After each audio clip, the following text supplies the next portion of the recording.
for me on a zone, and this is our zone for us. So if I was gonna draw a Fibonacci, draw from this recent low to the recent high.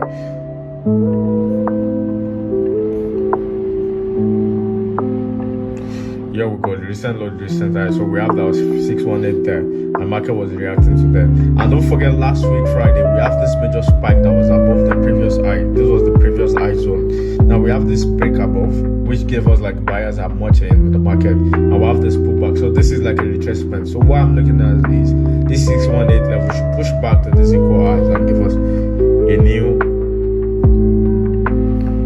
equal high right here, right?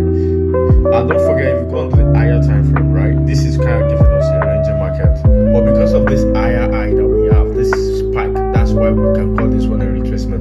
Assuming this price has just been rejected from here, then we can simply call it what, a ranging market. And you know, in a ranging market,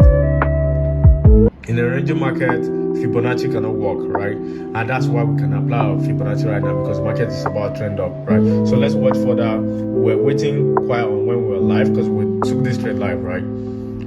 Well, came down, we found a rejection. Now the market was retesting.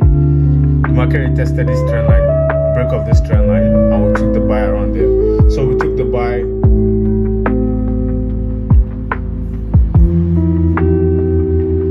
We took the buy somewhere here.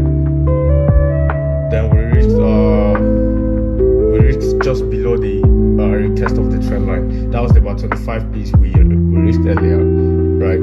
Then we're targeting this first place. But looking at the Fibonacci extension, if you have watched my video, you know that I'm using my Fibonacci extension for take profit, right? Now Fibonacci extension is giving us 217, right? That means what I said, my TP was open during the live, but I'm looking to take my first take profit here.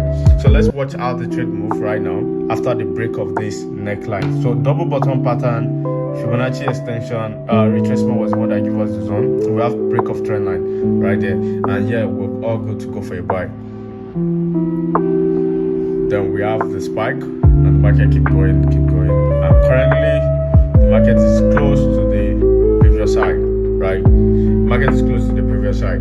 Now don't forget when I said the market structure overall, the higher time frame, if you look at the daily time frame, is quite bearish, right? Now market is quite bearish on the higher time frame. I have to zoom down.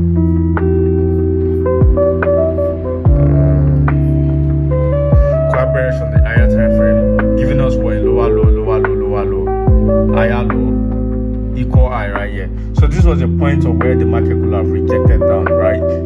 This was an equal high here. You can see the market was rejecting several times, but market fails to push down and give us a lower high, and that's why we're having a break of this high now. So if we're going to look at this bullish move, that means this bullish momentum happening right now can reach back to this previous high, right, before we can find a new downtrend. But don't forget, the buy is just a short time, because what the overall trend is bearish. As a day trader, that's why we could spot this opportunity for a buy on the lower time frame, right? So it's getting close to my take profit right now, to my first take profit right here. So see you guys.